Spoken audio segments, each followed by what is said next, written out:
was. Oh! Huge head kick for Nunes. Amanda Nunes, the queen of the jungle. I told my coach I want to knock her out the same way she like to knock people out, and then I did it tonight. Amanda Nunes, ladies and gentlemen. Dominic Cruz is all over him. He's out. Welcome back, Dominic Cruz. Man, I just try to keep it what I always thought about, which is I'm stronger, I'm faster, I'm in better shape, and I want it more. Dominic Cruz, ladies and gentlemen.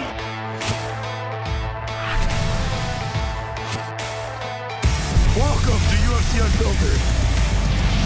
Please tell me that's on video. I've never been happier. I'm made for a fucking podcast. That's dangerous. Listen to me, we're at it.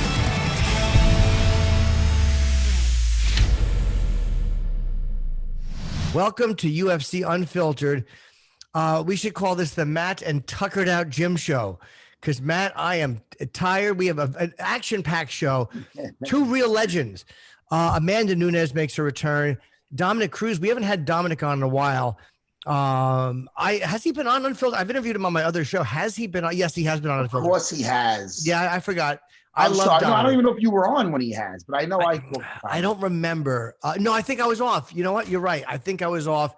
Hope that wasn't Dominic making a choice on purpose. Nah, listen to me. It must feel nice for Dominic to only have to fight 3 rounds for the first time in like a decade. Right? I don't know. Yeah. You got a fucking, I know. Last time he had a 3-rounder, you know? I mean, shoot, Dominic Cruz is a legend. And don't embarrass me with that whole 3 legends on today. There's 2. We're talking about the guests. Two legends. Oh, you're right. Don't you're do right. that. Did you say 3? I said 2, but I was counting. Jimmy, my bad. Oh, speaking of Jimmy, let me tell you something really quick. Yeah. I'm doing, oh my God, Jimmy, talk about tuckered out. I was really tired yesterday, really tired. And I had to do it. I'm doing an interview, right? I had to do an interview for like Sirius with Jimmy Smith, our friend Jimmy Smith. Okay. You know Jimmy Smith. Yeah. He used to be he used to do the analyst work or whatever. Yeah. You know, Jimmy Smith. So it's about the upcoming. They're doing because the Ultimate Fighter is coming back on ESPN Plus. Right. They're doing all this, like they're doing some press for it. So my season was going to come out. They wanted me to talk about it. Oh my God, Jimmy! I was going to text you. I was like, I did the worst, I was a Now listen, you're not going to believe this, Jimmy. I was a rambling idiot, and I knew it when I was just. This is the problem. I did it in my car. And it was by like a Zoom thing on my phone. I was looking like the fucking thing. It was like the sun was in me. So he goes, no, don't worry. It's just audio. No one's going to see you. So he said that to me when we're on air. And I'm like, and all I kept thinking is then why are we doing video? Because now so I'm trying to talk. Meanwhile, my ADD is kicking in because I'm trying to put the phone where I don't look like the fucking thing from the podcast before. And then he's asking me good questions, you know, and about because he's an old school guy about and I don't know, maybe it was all right, but I'll be honest. In my head, it was fucking awful. I find it impossible to believe that you were rambling like an idiot. I find that impossible to believe. I don't know. I don't think you're serious. I think you're fucking with me right now. No, I'm very serious. Jimmy, I'm looking at you, and you're blinking more than usual, and that's I blink a lot. I can't help it. No, you blink more when you're fucking guilty, you little bird. Yes, listen to me. Listen to me right now. I might ramble, but it's a rambling towards something. It was probably very good. What happens is in those moments when we catch ourselves, like it's harder because it's a free flowing conversation, and he probably wanted to hear what you had to say. Yeah. And then you go from thought to thought like we all do, and it becomes. I would rather have somebody talk a lot in an interview than not be communicative at all. I would much rather have that. Sometimes I think you might have to be careful what you wish for, because I don't think this is a great one. You know, and actually at the end of it, we started getting better at the end. I go, and it's not like we could do it over, but I'm like, oh man, his name is Jimmy too. So then I'm getting too comfortable, and I'm calling him Jimmy, almost like, oh, you Jimmy. I'm like, Jimmy. I go, the beginning was a little off. I was all over the place. My ADD. Anything else you want to ask? He's like, well, no, man. He's being kind of formal. I'm like, oh, now I'm being too comfortable with the guy. Oh yeah. Jimmy? Yeah, I understand. I don't know everybody like I know you. I know. And we get comfortable with it. Well, you have a co-host who you're comfortable with. I've done the same thing too. But it's okay. It's okay to be comfortable with somebody. You're Matt Serra. This is who you are. You're the same guy everywhere. Bro, what the fuck does that mean? Grown man with a Ninja Turtle cup. What does that mean? Well, you're the same man anywhere. You're Matt Serra when you walk in the room. You shouldn't have to change who you are. You're you everywhere. Jimmy, I'm not me. See my sleeve? See Yeah. what I'm wearing on it? See what I wear on that thing? It's my heart. Looks like a heart. Yeah. It's my heart, Jimmy. Yes. Yeah. Thank you. Right on my sleeve. Right where everyone can see it. That's true. Sometimes I wear my balls on my chin, which I probably. Sometimes you wear somebody else's balls on your chin. I know. I was going to say that, but I figured I'd show off my own dexterity. But I. Oh shit! I'm lightheaded, Jimmy. I can't wait, Matt, for this card. And I got to be honest. I mean, Israel Adesanya. It's almost impossible to bet against. A, because I like him so much, but he's undefeated, and no one has figured out that puzzle yet. But Blahovic is scary. But I'll tell you, Polish power is too stubborn to even think. What word do you think I'm going to use? He's stubborn. He's confident. You know? Yes. His abilities. You know? And dude, that guy doesn't go. He's not going in there thinking that he's losing. You see him? That's right. Jumping in a fucking lake and fucking taking those ice dips. You know? I don't know, man. Listen. I am so excited for this card for so many different reasons. You know what I mean? But from head to toe, man. Did I say from head to toe? That's okay. I know what you mean. Beginning to end. Listen, let's talk about the main card. You want to just talk about a couple fights? Sure. I mean, look, the return. You're so big on Thiago Santos. I love him. And hey, I that John Jones fight. Here he goes again. I'm gonna keep saying it because with that bad leg, that guy was so good with his bad leg. So yeah, I love Thiago Santos against. I think it's against Alexander Rakic, right? Yeah, that's a great fight, man. Rakic, man, he's coming out like the truth, though, man. Yes, he is. Like he's not. I mean, I think his last fight with Anthony Smith was a unanimous decision. And it was just, obviously. But, I mean, I think he could have, he looked great, you know? And this a fight with Thiago Santos, after watching his fight with Anthony Smith. Yeah. I mean, styles make fights. There's no way. I think somebody's getting fucking laid out in this fight. Yeah. I don't want to sound like a genius with that, but what are you thinking with that? Want to take a pick now? Do you want to take a pick now on this right now? Thiago is 37. He's not, he's not old, but he's not 25. He did get submitted by Glover, third round. 30. How old is Rakic? How old is Rakic? He's a young kid, man. He's a young guy. 29. He's not that. I might go with Rakic on that one. I might go. Thiago Santos is so tough, but Rakic is 8 years younger, and Santos. Again, you don't know how. Rakic. What's that, Rakic? Yeah. What did I say? Yeah. No. I didn't know what you were talking about. Sorry, Rakic is 29. Very tough. You got 2-inch reach, 2 inches of height. Yeah. You just don't know. Thiago Santos is extremely tough, and he really knows how to damage those legs. The champ is ready. Amanda Nunes. I can't wait to talk to her.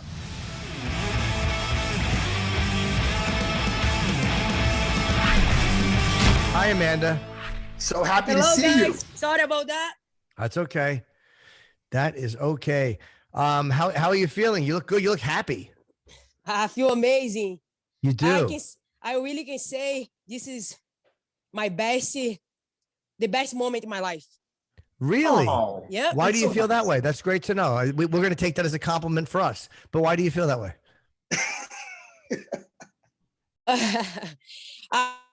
I feel like everything's like way, I'm so ready for this fight. My body, amazing, no injuries. Like my daughter's here, so everything is it's amazing. I'm happy, I feel like I never been so happy like that. Now, can I ask you, is motherhood everything you've dreamt it would be? Because you look like you're glowing. Yeah, I love happy. it. You look great. You see Thank the you. love coming out. Ah, Oh, look at this. Hey, what's up, Nina? Oh, look at very Oh, cute. wow, She looks how look at happy this she is. smile. Oh, look how cute. Look at those cheeks. Oh, my Oh, goodness. she's beautiful. Oh, my Such a goodness. good If my wife girl. saw her cheeks, she'd be like, that is so cute. So cute. She's adorable. This is She's so everything. great. She's everything that we really like want. Exactly how she is. How are you handling the sleep? Sorry, like, have you been like, because you hear like when there's a new baby that, you know, people don't sleep and they're up all night. How are you doing with that? Yeah, honestly, like she sleep very good. She like sleepy like 7 hours, wake up, and they have her body with 4 more hours. So in these moments, she's wake up, Nina stay with her, and I stay in the other room. So I have like full sleep in my whole camp, like pretty well. So we make a very good schedule. So when Nina's training, I stay with her. When I went training, Nina stay with her. So we like back and forth. So I'm like really like ready for this fight. And the baby no was a problem at all. If No. you guys want one more, or if somebody watching right now want a baby, you go for. It's nothing wrong and it's nothing bad to have a baby. Well, then I want a baby, but the problem is nobody agrees with me. Nobody wants to have one with me. Let me tell you something. I have 3 dogs. The 3 dogs that I have is worse than a baby. They are, right? Oh, worse. Every time that I go somewhere, I have to worry about those dogs. Like, who is going to stay with them? Like, what am I going to do with those dogs? So with the baby, just put the pocket, everything she has, and then go, you know? So Yeah. go for, guys. How is the dogs, especially when the dogs are a part of your family, how was it introducing our new addition here, the baby with the dogs and getting them comfortable? I'm always fascinated by that. Yeah, my biggest one was pretty jealous, you know, especially outside. He's an outside dog. Yeah. The whole area, he's very territorial. So when the first time that I brought her home was a mess. He almost break the glass of the window. Was like really a mess. But slowly through the window, every morning when I wake up, I sit down next to the window and then waiting for him coming to see her. And then slowly, I put her foot in his nose every day. So right now, I stay outside, no problem. The little one is more chill. They love her. So, but the biggest one was all about it. I thought I'm gonna have to like take him and then give it to somebody, but ended up it work out. So every time they're outside now, he come and they smell her foot, and he's fine. So you got used to I was it. very happy used to about her. getting used to it. I was very happy because when you have a dog for so long, you don't want to give it away, you know. Yeah. And she looks like what a well-behaved baby. I listen. I have experience with little girls. I have 3 of them. I can tell she's a happy baby. She looks like a happy baby. Yeah, she like smile. Soon she wake up in the morning, the first thing she does like reach for me with her hand.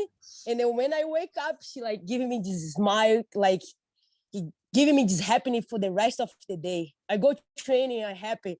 Many times in training, like I caught up, I was training grappling with Mike Brown, and like I was laughing, and he asking me like, you look so happy today. So like, no, when I'm done here with you, I'm gonna go see my girl at home.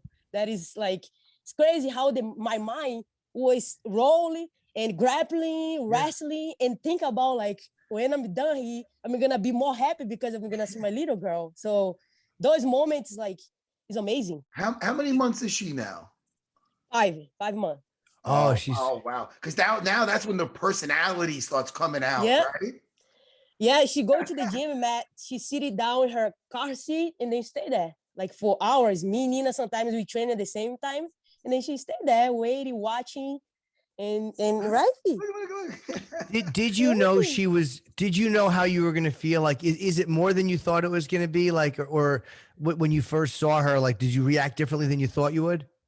Yeah. First of all, like when I saw and Nina delivered her, so like a little bit, like, I don't take too serious. Like this is new, but you know. When the doctor say like, okay, guys, now you guys can take home, and then I realize like this is real. Yeah. When the doctor come and say like, okay, she's ready to go, you guys, you're on now. So like, oh my God, Nina, we are mothers now. So we have to do a lot of things, read a book. So Nina is a very good mother, you know. She take care of her pregnancy so well. She because have these things a lot of people say, and I think it's true, having a lot of books. If you drink coffee during your pregnancy, the baby can be agitated when they're born. So I realized this is true because my sister baby, when she born, she was very agitated baby, cry all the time, very it's like she was so hyper. My sister drink coffee her whole pregnancy, drink normal, like she don't have anything inside her belly.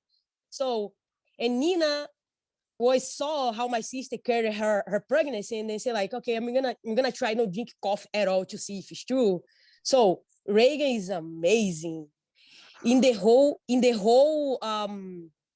aeroplane, 5 hours from Florida to here, she sleep the whole time. The whole time. That's amazing. The crew in the airplane came talk to us I never have a baby like that in the plane before. So congratulations, guys. Yeah. She's a very good baby. We bless her. So were you were in the delivery room? You were there? Yeah, I was there. How did you handle that? Was that tough? So it was tough, because you don't want to see the love of your life feel pain, going through a hard time. It's I really thought Nina is gonna have to go to, was everything set to she get a blood transfusion. So it was pretty bad. Had delivery. I always say was the best moment in my life and the most scary moment in my life as well. So yeah, I was handled pretty well to show her, tell her when Reagan's head was closed, tell her, give her. The doctor was pretty good too, letting me sit exactly next to her. So I was telling Nina all the time, push one more. I just saw her head. So I was telling her, but it was 2 hours, 2.5 hours. Oh, wow. She tried to push. Yeah, push, nothing. And one time, finally, she showed up. And the relief of that must have been, yeah, after that, Matt, was horrible. Nina started shaking the bed. I don't know what was going on. And then the doctor come talk to me oh, don't worry about if I have to take her somewhere very fast. I said, tell me right away what is going on, because the baby's here. I said, I might have to take the baby too, because she has something that I don't like to see. She was stuck with her head, 30-minute crown. She was half her head out, half her head in. So for 30 minutes, and then the baby, and it's that's a mess. Oh, you guys should tell me right away what is going on. If not, I'm gonna go crazy. And everything, and then the thing, she did a bunch of things to Nina, to get Nina back, do injection, doing a bunch of things, and then Nina got better from nowhere. That was very weird. She was pretty bad, and right after she was good. So, but was a scary moment for sure. Were you worried you were going to pass out? They say a lot of people pass out in the delivery room. Were you worried about that? I feel when it is C-section, because you can see all the tools, all the syringes there, all the thing, the preparation, the cut. Right. But it's natural, it's smooth, because it's just waiting for the baby. That's it. Just waiting to push the baby, and it's not bad. But if you see a cut everything down, freak me out, Jimmy, I think you were talking about people passing out at the altar, not the delivery room. Oh, both places. I would never make it past the first one to get to the second. But they say a lot of times you have to sit down because the guys will you pass out watching. No. They're it's really hard. Actually, I have to have one of Nina's legs in my arms. To help her. To help her push. Oh, yeah. So if you lift a little bit and then stay here, it's better angle, for the baby can come out fast. So I was the whole time with Nina's legs here, and then talk to her, and they say the camera in the other hand. In the camera in the other hand, I record everything. You did. I did. Wow. And they probably like you to have it, if you're sitting there as a partner, you have a job to do holding the leg. So you're a part of it. So you can't just watch and get scared. You have to help out and do something. Yeah. You have to motivate her too, because at that moment, she don't know if what is she pushing exactly, you know, because the dog say push, like you, but I don't know, like what am I pushing, you know, until slowly the baby drop to where they're supposed to go. And I told Nina, like, you can push it. She was telling me, but I'm pushing, I don't know where it's going, you know, like I don't know the feeling, push a baby out, but I said, like, keep pushing. I can see her head, so couple more push, but was hard for her. Well, she had like she accomplished. was very sore in this part here because she was holding the thing next to the door and they're like, Jeez. But well, look at this though. Was pretty cool. So was pretty cool to watch. I never like expected it would be like that. You know, Megan's a very pretty name too. Now, was she named after somebody? That's such a cute name. No, actually, we always watch TV one day, and then the name would come out, and then we kind of stuck in our head. You like the name? Yeah, I like the name. I like the feeling and everything. So, speaking of watching TV, what are you guys watching lately as a couple? What are you guys watching at night? What series? Tell me, girls. We just finished Dexter. Oh, you know what? You're not the first person that caught up on that. Yeah, I loved it. I like every time that I come from the gym, I have to watch it, but it's so like you get so into, and you have to watch all the time because every time something, and then you keep follow, you keep getting excited. So we just finished Dexter. Also, I like reality show. Okay. So I have a big one right now. It's called Big Brother Brazil. So I've been watching too. So 90 Day Fiance. Now you're sounding like my wife. Are you caught up? Are you caught up on 90 Day? I'm obsessed with 90 Day Fiance. Are you caught up with it? 90 Day Fiance. I caught up for a little while, and then I said, like, Nina, you know what? I'm done with these. Like, I can't handle. Yeah, but it's very addicting. It's crazy how much you put so much emphasis in other people's lives, but it's like I can't stop watching 90 Day Fiance.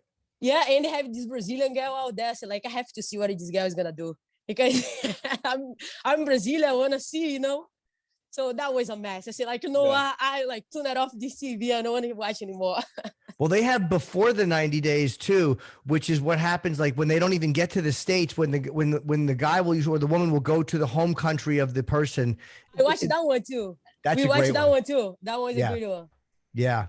I'm addicted to that. My Dr. Pimple Popper, I watch. Have you ever seen that? I watch a little bit, but I got gross out, and then because if it was a black head, a white head, that's fine. But it's like big things, and like you have to. No, that I can't. The size of Jimmy's head. Yeah. Yes. Yeah. Yes. No, exactly. Pop his head. That is not a pimple. That is not a pimple. That is like something else. You know. Yeah. Yeah. Something nasty. She helps. She really makes people's lives better though, because like people are so depressed when they walk in, like they have a big thing on their face, and she fixes it. Like she really does. She really makes people's lives good. Yeah, for sure. When I see that, like at the end the result, I always let it pass. I let the TV there until when I see the at the end the results, I feel very happy. I wonder how she got into that profession. She started off popping her brothers and sisters' zits, and it's like, this is fun. Maybe I can do something with this. I think she started like that because Nina all the time was like pop my pimples, my thing. She always like, let me see these. The same thing. So I feel like she started from there. Take it to the next level. So, hey, listen, Megan Anderson, how does it feel? Because listen, we've said it. You know, you're the GOAT. You know what I mean? Look at you. Look at what you accomplished. So, how does it feel to be like everybody? Oh, this girl doesn't stand a chance, or Amanda's gonna do that. Is it?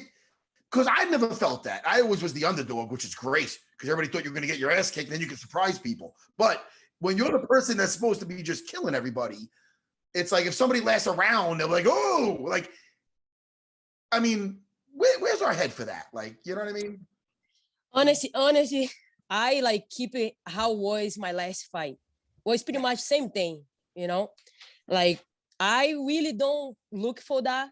I don't really go look what people think right now because you always gonna see something you don't like first, and then you see good things.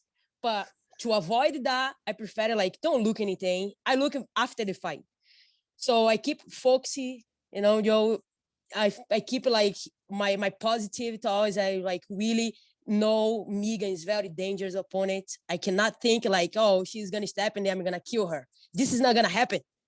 You know what I mean? Yeah. So I train very hard. I'm ready for this fight, but I keep my eyes on her, you know, because she's dangerous. She have long reach. She's tall, you know.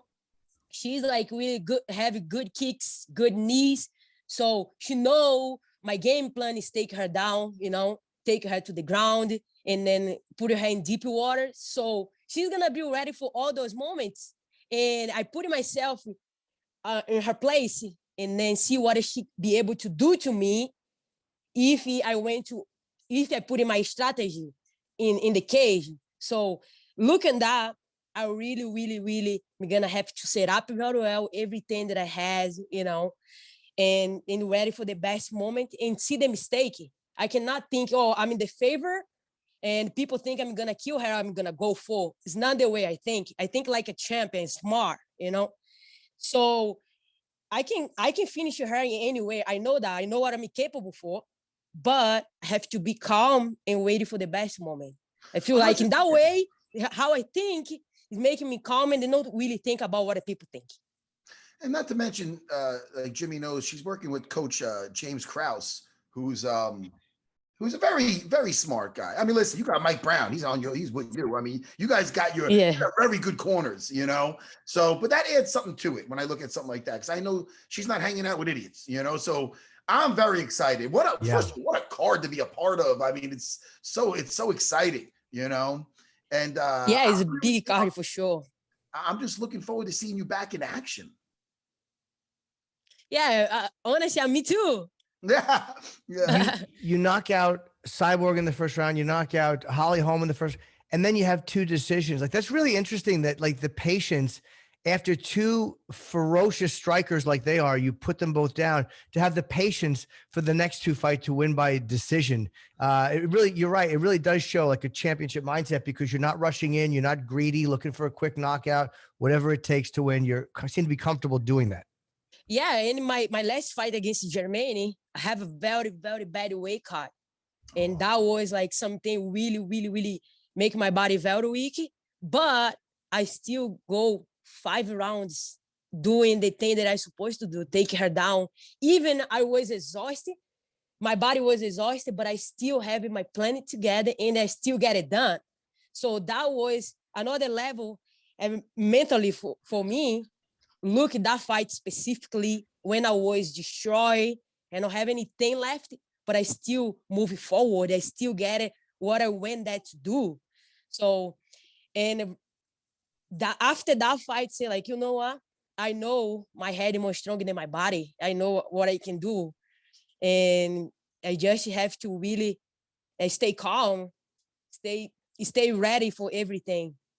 So fight for 5 rounds always make you learn more things about yourself as a fighter, as a person, you know, your mind. So I feel like those fights really help me grow and make me ready and for everything, you know. Well, yeah, that is interesting too, because so many people, especially after two big knockouts, would get caught up in looking for that third knockout in a row, and it's just so smart that you didn't do that. I'm looking forward to this fight a lot. You knocking out Chris Cyborg, I was at that fight. It's one of the most exciting moments I've seen in UFC. I mean, that was an incredible fight for you. I mean, I think a lot of people had you picked to win that fight, but to win it in such spectacular fashion, you're the greatest. Jimmy, especially because you told me more than once that Chris Cyborg scares you. And then for Amanda to beat her like that, yes, it's like, you know, beating up someone that in your dreams might be bullying you or something. Well, I'll tell you this. Everyone in the UFC scares me. There's no one in the UFC who doesn't scare me. I'm scared of everyone. I'm scared of you. I'm scared of Nina. I'm scared of Matt. Everyone in the UFC, I'm terrified of.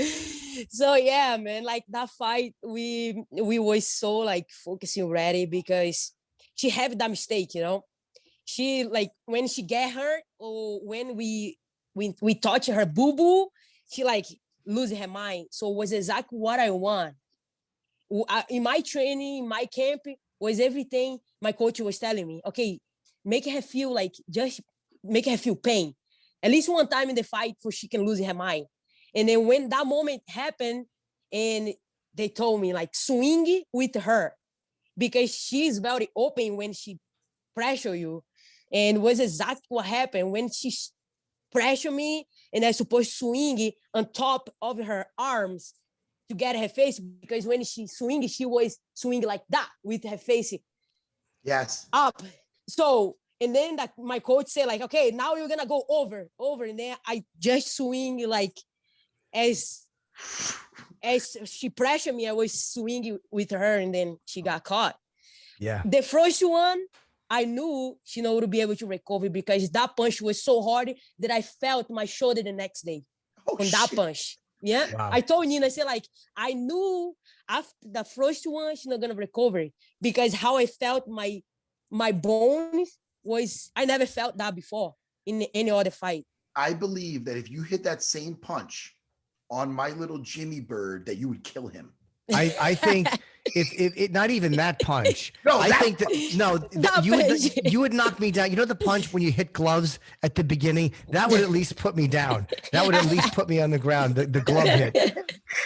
Amanda, we love you. You know that. You're a great champion. I'm looking forward to this fight. Co-main event to Adesanya and Jan Blahovic this Saturday night. And congratulations on the baby to you and Nina. You look so happy. And Matt, you see it too. Right? To Nina also. What a beautiful baby. If you guys want to get out of this, hey, if you want to both get out of this fighting biz, you can put that baby as like a Huggies model or something. Look at this baby. Look how happy. She's so cute. Don't get me emotional. Adorable. Oh my God. Hey, the best thing ever. So great. You guys are like one of my favorite couples. Yeah. Beautiful family. Congratulations. Congratulations, and have a great fight. Thank you for always having me and always give to me opportunity to talk a little bit. And thank you for always being by my side. Thank you. You're the best, Amanda. We're happy to have you on. We love having you on, and we'll talk to you again. Thank you. All right, guys. take care.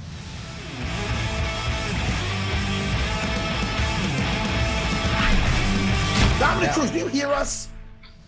Yes. What's going on, Sarah? Dom, listen. Who can't hear you, Sarah? Who can't hear? Who can't?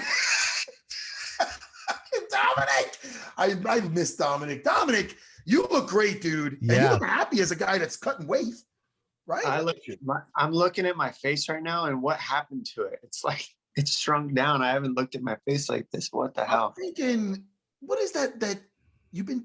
First of all, I was gonna say the what is that, Adam Levine or some shit? Who's the guy from that thing? Have you been called that before?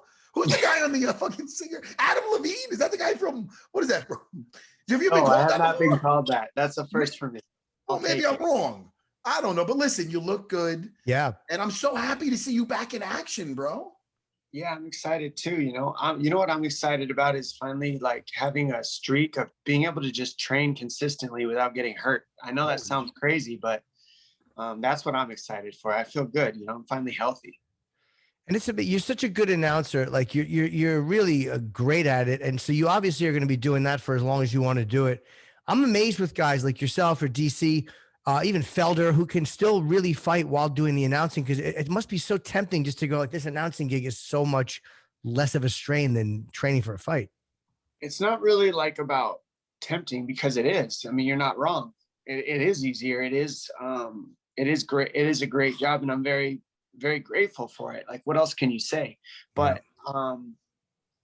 there's this thing where your body can do something and you want to do it when it can do it. That's pretty much what it comes down to. You want to Sarah can attest to this. You want to use every ounce of what you have in your body while it's able to be used. And that's what it comes down to. And then it comes to, with that mindset, the next piece is, how do I challenge myself at the highest level possible? I mean, the UFC is the NFL of fighting. It's the highest level of fighting that there is.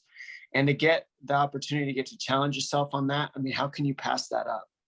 Dom, let me ask you, with the training and with some of the injuries in the past, did we like totally revamp shit as far as, all right, look, man, I'm just jumping rope for this one. Like, or did you just, I mean, because listen, man, a little bit around your age now, I was I try to train like I was when I was 25. I was getting ready for Matt Hughes. I had people start with me in crucifixes. I'd get out. I do 50 suplexes. Dude, I blow my fucking back, you know? And I'm like, all right, maybe I should rethink this, how I'm approaching, maybe not as a 20-something, but as a 30-something. And it's not worse training. It's just smarter. Did you find yourself changing your routine at all from when you were younger? Definitely. Yeah. I mean, you gotta, what I do is I elongated the training instead of doing it all in like a clump. After the Cejudo fight, I didn't stop. I just stayed, instead of going on a vacation, instead of getting off track, I just stayed on the track. I didn't get off at all. And that built me up slowly instead of getting fat, getting out of shape, getting shitty, and then having to build it all back up. You know what I mean? And that gave me the last 6 months to just get my body to where I now feel like I used to in my body, where I'm loose. I'm not, you know, I can't tell you how many fights, the last 2 fights I've gone into the fight sore, like your joints are sore, you know, and you're like, now I don't have that. I've done a lot of different therapies too. Dom, is part of the reason for that, and I'm not going to Negativeville, because of the anticlimactic, controversial ending to that fight? Like, you didn't get to be like, all right, if you would have won that fight, and maybe you would have got a little fat, maybe not, maybe, you know what I'm saying? But it didn't end. It was controversial at best, okay, with the ending with Keith Peterson. And, you know, you were getting up and he jumps in and things happen. And it's easy to say things happen when you're not the guy training for a fucking cage fight for 2 months and something happens like that. You know what I mean? So I feel, Dom, I feel for you, brother. So it's like, to have it so anticlimactic, is that what kept you kind of on course? Or is that anticlimactic is a good way to put it. They don't even show the replay of the finish because it wasn't like, nobody wants to see that chunk of me standing up going, what the hell I'm standing up, I'm doing, you know, Sarah, when you're, as a fighter, when you're defending yourself and you're standing up to your feet, that's not the time to really want to be stopped. You know what I'm saying? But when you look at the judges and you look at the record, it's an L. So that's where the responsibility gets to come in. And then you get to learn from, I put myself in that position, take responsibility for it so that you can shift and move and then move forward, regardless of what you think or what happened, right? I mean, you know this. So that's what I've had to do. That's what I've done. And from there, I've just stayed training. Like I just said, you know, what else can you do? That wasn't why I'm here, because of that. That wasn't why I stayed in. The reason why I stayed in is because I've been hurt so much that it was nice to not be hurt and to be able to continually train. I had no injuries after that fight. And my shoulder, I'd say I sparred about 12 times for that match after a 3.5-year layoff. Okay. So like, that wasn't really, in my head, I'm like, man, that's not enough rounds. You need more rounds, Dom. You need more mat time. You need more live goes, and then get back in there. And so that's what I've done the past 6 months. Speaking of more rounds, I'm sorry, Jimmy, let's talk about less rounds. Now, when's the last time you had a 3-round fight booked? When? Mizugaki, which was 2014 is what I've heard from all the media. They brought it up every single interview. Motherfucker. And that went great for you. It did. That fight went, how long did that last? That was a minute 10 seconds. Casey Kenny is a much different guy than Mizugaki. Let's be honest. He comes from a grappling background. Mizugaki came from like a boxing background, boxing, kickboxing, and he likes to brawl. While Casey Kenny likes to brawl, he likes to brawl because he can keep it standing because of his grappling background. He's got a black belt in judo and he's good at wrestling. And he comes from a camp with Benson Henderson where all they do is grapple, wrestle, John Crouch, all them. So I'm aware of the skill set of Casey Kenny, and he's very durable and he comes with power. He comes with a power style. So I think it makes for a fun fight. It's a very interesting fight. And it after the layoff that I've had, that 3.5-year layoff, they offered me a title fight only because the borders were closed. That was supposed to be Aldo, and Aldo had 3 months to prepare for that fight. So you got to think, Henry was training for 3 months before that fight. Yeah. Then the pandemic hit. Aldo was training for 3 months before that fight. Then the pandemic hit. And then 6 weeks before the fight, I got the offer and I was like, who says no to a title fight? Right. you just take it and you do the best you can with what you got. And then I did that. It didn't go as I wanted, but now I've had the time to put in. And so that's where I'm at right now. Time has been put in, the body is healthy. And I believe that I can show up very well prepared this fight. Dom, when something like that happens with a ref, and I know it's happened with other referees and other fighters and other instances, especially because you do have a job where you're going to be there announcing when you're not fighting. Do you have a point where you actually wind up a month later, all right, I got to see this guy and say hello to him or talk to him? Or is it just like, you kind of stay out of each other's way? I don't really dodge anybody, and I'm not going to give him my power to be upset with him or be mad at him. I'm pretty unattached. The truth is, when somebody can't take responsibility and they defend like he's done, they're guilty. They know. So when you're defending something, there's a reason. I have nothing to defend other than you can look at the film and see that I was doing my job as an athlete and as a fighter in the moment to not be stopped. There's 1 second left on the clock. It's a 5-round title fight, world title. If you're a referee, one of the things he said is, I'm not paying attention to the time. I'm watching the fight. Why aren't you paying attention to the time? I am. I'm in there fighting, and I know there's 10 seconds left in the round. You can hear the bricks clicking. So let this guy get to the next round. He's standing up. That's my situation with it. But, if he doesn't want to take responsibility for his shortcomings, I can't make him. And Right. That is what it is. Do you think that a 3-round fight too, like Matt just pointed out, is it going to change? Because you get, I'm sure, a certain used to a certain pace over 5 rounds. Is it something that you're going to have to condense a little bit, or is it going to change anything for you, a 3-round fight? It changes everything for everybody. When you go to a 5-round fight, you got all right, you got to think of a mile. If you're running a mile, how fast do you start? How fast do you finish? If you're running 2 miles, how fast do you start? How fast do you finish? So on a 2-mile race, you might push the last 2 laps, or at least I will. So at the beginning of a 2 miles, I'll let everybody blast ahead of me. I don't care. I know the last 2 laps, I'm going to make that up. Sometimes you can do that in a fight, but you got to make sure that you're strong in that first and second round, obviously, of a 5-round fight. For a 3-round fight, it's just blast. You're just sprint. It's a sprint. So I think with the Mizugaki fight, that's what allowed me to do what I did in there, because I know that I've got the cardio to go 3 rounds. I can sprint it out. Dom, let me ask your opinion, because you're so fucking smart. Peter Yan versus Aljamain Sterling. Pretend I don't know either guy. What do you think of that fight? You don't know either guy. Pretend I don't. Yeah. Pretend I don't. Yeah. Who I like to pretend I'm not playing favorites. What do you think of that fight? It's a fantastic fight. All right. So if you're asking me who would win, I don't, it's hard because I'm not good at picking that. I'm not that's like a gambling position, who's going to win. But I've been asked that question a lot this week. Yeah. I do believe that that's a gambling position to know who's going to win, but I can tell you what's going to happen. To an extent, that's my job. That's what I do. And I've been watching the film on, obviously, lots of film on Sterling before I got to this position. And I've seen lots of film on Yan before I got to this position. And have you watched Yan fight Magomedov? Obviously you have. You're coaching Sterling. Okay. Yes. You have. So in that matchup, they went 1-1. And Yan made some good adjustments the second fight. He was able to stop a lot of the takedowns. He was able to keep it on the feet and keep Magomedov very uncomfortable on the outside until he was able to get the win. If Yan's going to do that, he's faced that style before. If you've watched Sterling, I don't know if he's ever faced anybody that switches stances as effectively as Yan does. He can switch from southpaw to conventional and stay southpaw. I mean, you saw him get his leg chopped off by Aldo, switch to southpaw and finish Aldo.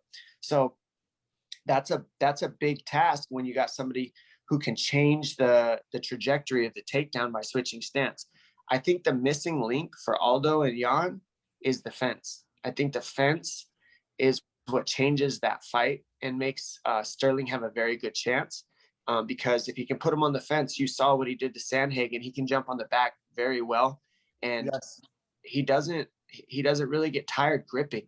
Like a lot of people get tired when they hold the back, as you know, like it's exhausting, and he can kind of squeeze the whole time and not get tired. So that's a big gift for him against Jan. He's going to need to use that and just hang on him like, really heavy. Being an analyst and listening to you talk, like you say so many things that would never occur to me for obvious reasons, like that the length or the ability to squeeze and grip. Who's the hardest guy for you to predict? Like, I know a lot of fighters are different. It doesn't matter what weight class, but is there a guy who fights like every time you're like, I really don't know what the fuck this guy is going to do? Is there somebody whose style you find is just that varied where they're really, really hard to pin down? Yeah. Anybody with a layoff.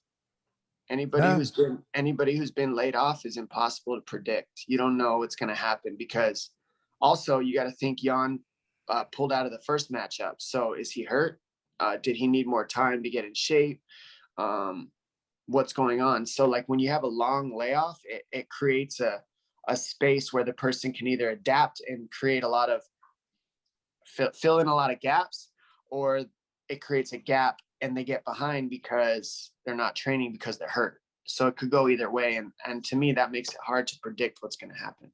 It's funny you said the thing about the layoff, because Jimmy, Dominic's one of the guys that kind of like proves that the old ring rust thing doesn't really hold water all the time. You know what I mean? Like Dana's thing on the ring rust. He came back after, I'm going to say, I'm guessing, 2-year layoff. I might be fucking out there, and took out Mazaki. Am I way off with that? No, you're not way off. It was about 3 years, almost 3 years.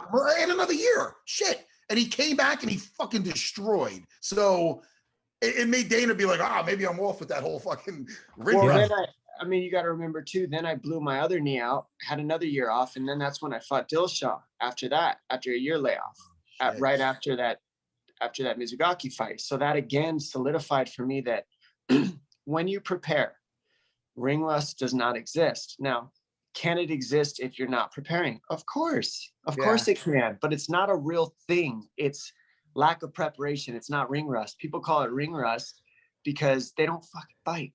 That's right. Yeah.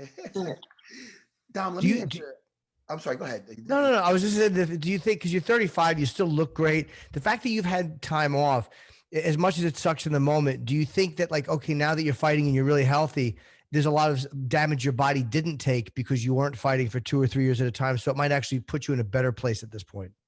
Well, yes and no. Let's be honest. And Sarah, again, can attest to this. Father time is a real thing, no matter who you are. We're human beings. Like, time does hit you unless you're Yoel Romero.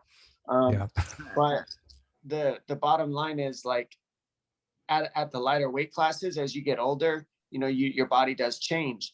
But I did sustain a lot less damage, and mostly to my brain, right. Like, you got to think, really, that's what's really been preserved a lot too. But I don't really look at it as that, as much as you got to think of any basketball team or football team, which I don't feel like this is discussed a lot either. If you go into the finals of a basketball team or the finals of a football team, when gambling, they look at the rate of which each team, who they had to face up to that finals, right? So like, did they have any like overtime games? Did they have how many games did one team have versus how many games did another team have? So you got to think of, like, the longevity that's gone on the body does add up on each person. So I haven't had a fight in a year. How many fights has my opponent had? Like, I can remember fighting three title fights in 1 year, and going into that third title fight, not a lot of, I can think of 7. I think I did the statistics. There's only 7 world champions that have ever fought 3 title fights in a year and defended their title. So that's in all of MMA. That's a heavy year for a title run, Yeah. And how many people can do that? And I haven't had to beat my body down at all this year. I've had 3 physical therapy sessions a week. That really helped me out the most. That's something I didn't really have the luxury to do early on in the sport. Physical therapy wasn't really something that anybody talked about. And I do that a lot now. And I think that really helps me out with being healthy moving into this. I don't see Dom as one of those guys that needs a mental coach. He seems like a steel trap up there. Hey, let me ask you something. Dom, I miss you, Dom. We had some funny times. I apologize for my car that time when I went to give you the ride. Remember how dirty it was? My favorite time we met Sarah was in the plane, and we're up at 30,000 feet, and we were like I just remember getting up. We were going to, I forget where we were going, somewhere international, Australia or Abu Dhabi or something. Australia. And I was working, obviously. You were coaching. Raise it out. And I just get up and I'm like, I'm kind of messed up because I took a sleeping pill to sleep on the plane, obviously, like an Advil PM or something. It gets and I more get up fun. half asleep, and I walk into this like middle room, and there's a bar, and there's this lady, and she's like, "Oh, would you like a drink?" And I look over, and Matt Serra's sitting there, and Ray Longo's sitting next to him, and they're just chatting, and I'm like, I had to like wipe my eyes and be like, is this really happening? Am I in an alternate reality right now? Like I'm at 30,000 feet having a little sip with these guys and trying to put myself back to sleep. And we had a really cool talk. Oh, such a good time, man. Such a good time. Yeah. Listen, excuses. Now, let me ask you something. Some guys, and I understand, like, you're one of the GOATs, okay? You're one of the best guys to get in there, Dom. What you've done, shit, man. You could walk away today and they'll be talking about you forever. You don't have a ton of losses there. So, but when you've been winning for so long and you have a loss, some guys do not know how to come to grips with that shit. Now, the latest example I've talked about before, and again, I like that kid, Sugar Sean O'Malley, and I didn't think that he handled the loss correctly with Chito Vera. Paulo Costa. About Costa. Yeah. Paulo Costa, his loss to Izzy, to Israel Adesanya. And now just recently it came out that he's saying, I couldn't sleep and I drank a bottle of wine. Can somebody please fucking throw a bottle of acai in this guy's face? Just fucking wake him up and say, cut the shit. I'm not going to be that guy. Have you seen the size of him? First of all, I want to start with that. I'll put you on my shoulders and I want you to fucking do that to him. That's what I'm going to start with that. Okay. But what is your actual question? The question. I love Dom. The question is to get over handling for a young fighter, let's say, how would you recommend them? If losses come in this game. You don't expect to lose. You want to be that guy undefeated. You get dealt your first fucking loss. How would you recommend they handle that? Because I'll tell you right now, how you don't handle it is saying you drank a fucking bottle of vino and the other guy's saying, I'm undefeated this year. That's probably not the best way of handling it, if you ask myself or my Jimmy Bird. I'm in agreement with you on that. I would say that there's two things. One, your ego's attached to winning and losing. So the ego's you gotta do your best to try to, ego's a good thing sometimes. Don't get me wrong. You can use it and it's a very powerful thing.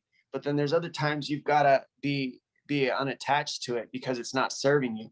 After a loss, being attached to your ego does nothing but eat you alive.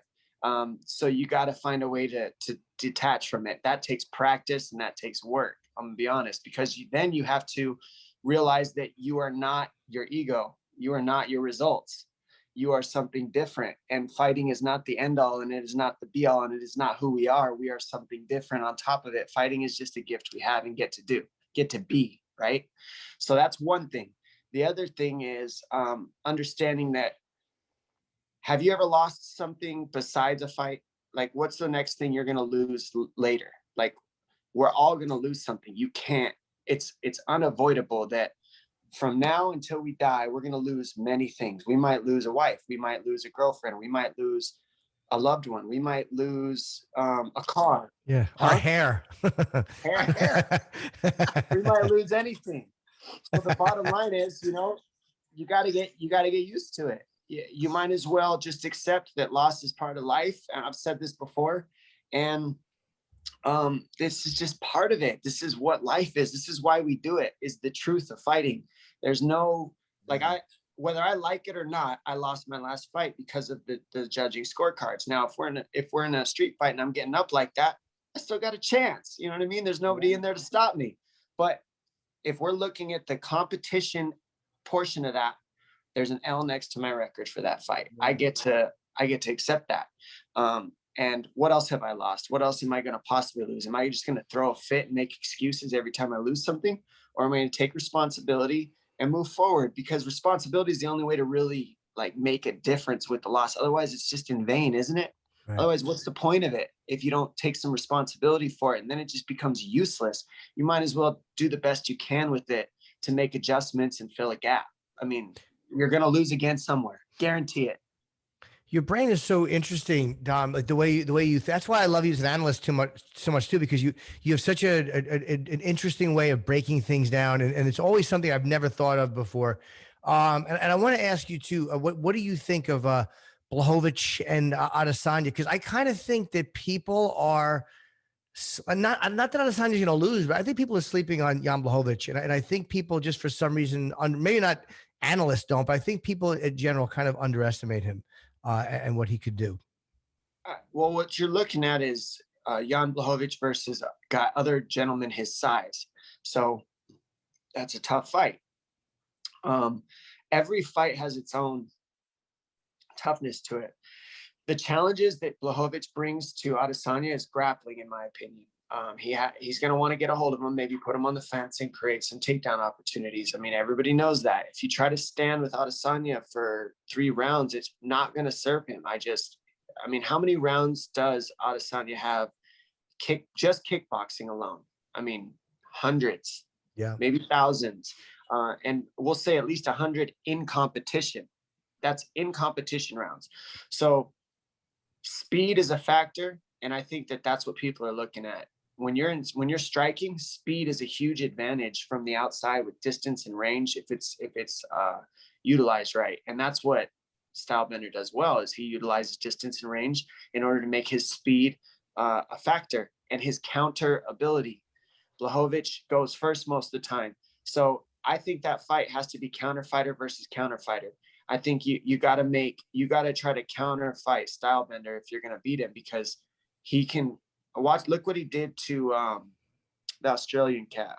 Sorry, I'm having a brain fart. Whitaker, thank you. I haven't eaten enough. Whitaker, look what he did to Whitaker. Look what he did to Whitaker. I mean, Whitaker's no joke. Whitaker is nasty. And the way that he knocked out Whitaker with that counter was he hit that twice in that fight, by the way. That wasn't just one time. He was looking for that. So that wasn't like some fluke knockout. That was like an adjustment that he made in fight.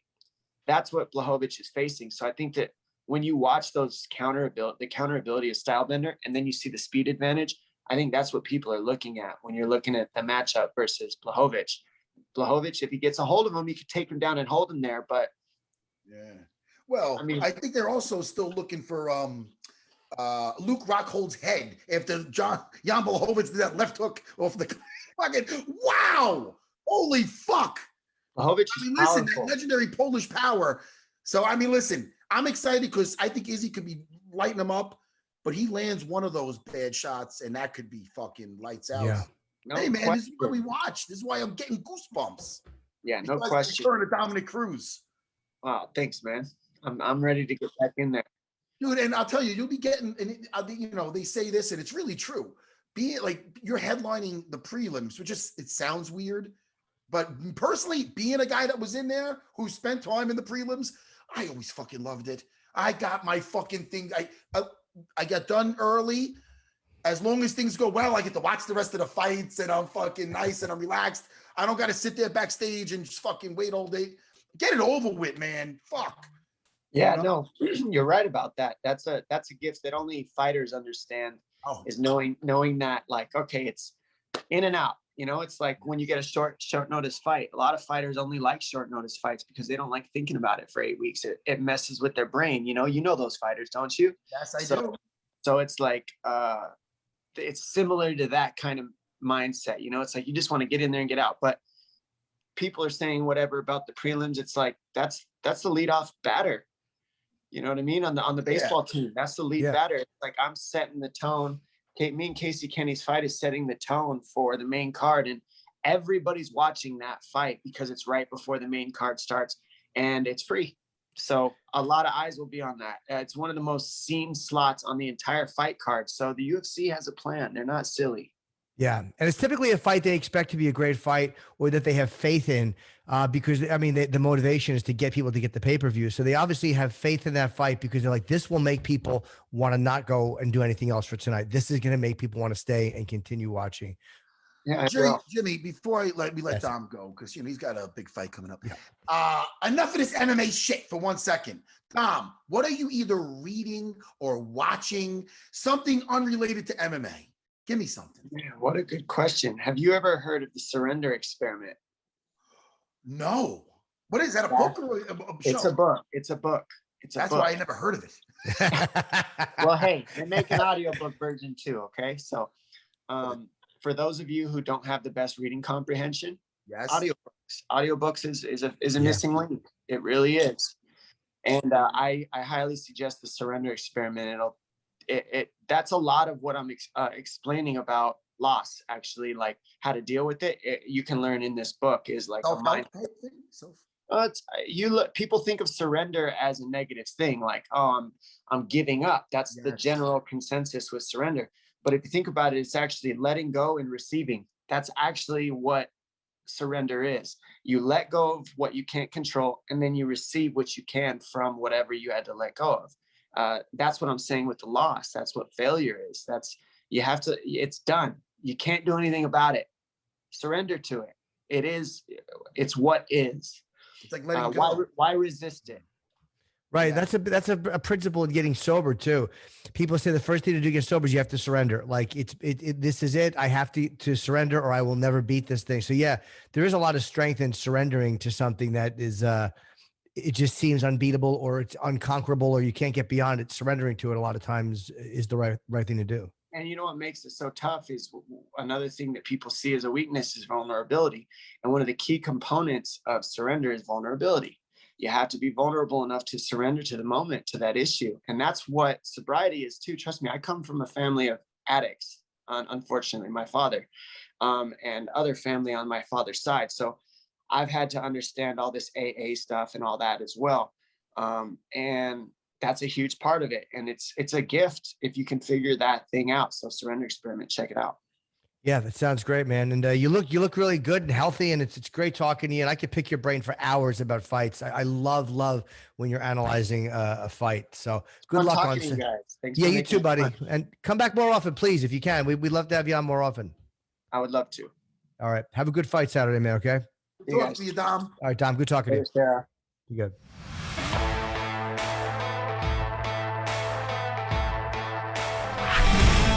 Really interesting guy. I always got along very well with Dom. Yep. And it's great. I like that one point. So what exactly is the question? I always just get a kick out of him. I do. Yeah. I like that kid. Let's do this, man. And I know, as you said before, about his age 35 and you're going to bring up at me at 35, knocking out Frank Trigg again. I was going to tell you. I didn't want to say it because I know that makes you shy. It embarrasses me just a little. So look, we talked about, did we make the pick on Thiago Santos with Rakic? No, we did not. And I'm debating because of Thiago's age. I think I'm going to go with Alexander Rakic here. I think I could see Santos winning too, but Rakic is just, boy, I don't know. I'm going to say Rakic decision because Thiago's pretty durable, man. He hung in there, and Thiago. I'm going to say Rakic, Alexander Rakic. I'm saying it right, Rakic. I don't want to kill this. Rakic. Rakic. I believe it's Rakic. Yeah, or it could be Rakic. It's all hard. It's hard sometimes, but I think it's Rakic. You know what? I'm going to get fucking crazy. Yeah. I'm going to say second round TKO for Alexander Rakic. And I'm going to reverse course. Thiago Santos has lost 2 in a row. This is a make or break fight for him, I think, in the light heavyweight division. I am going to take Thiago Santos. I'm going to take him by a second round stoppage. I almost said decision, but I'm going to take him by second round stoppage. Let's move right along, dude. Islam Makhachev against Drew Dober. What a great fight this is.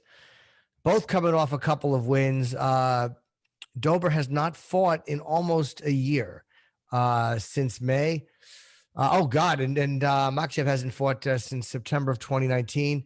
I think with this one, I'm taking Drew by decision. I'm taking Islam by decision. Okay. I think Islam's a effing problem. He is. And I like him. I like Drew Dober too. But Islam's going to go in there and go, move over, Drew Dober. He's not going to say that, Jimmy. Jimmy, I will never say that again. I promise. Jimmy, Jimmy, say do it one more time. Move over, Drew Dober. Yeah, it was worth it. I'm happy I heard it twice. I'm Captain Cringe. All right, listen to me. Let's keep going. Jan Sterling. Now, maybe you can't pick this one. No, I'm going to pick it. Okay. I'm not in the corner, brother. We can make picks. It's all okay. Good. I'm going to go with Sterling listen, he's saying he wants to grapple him. He's making it out. He's seeing it out there. I'm going to say Aljamain Sterling becoming the new champion at third round submission. I'm going to give Aljo a second round submission. I'm saying second round submission. I'll tell you why.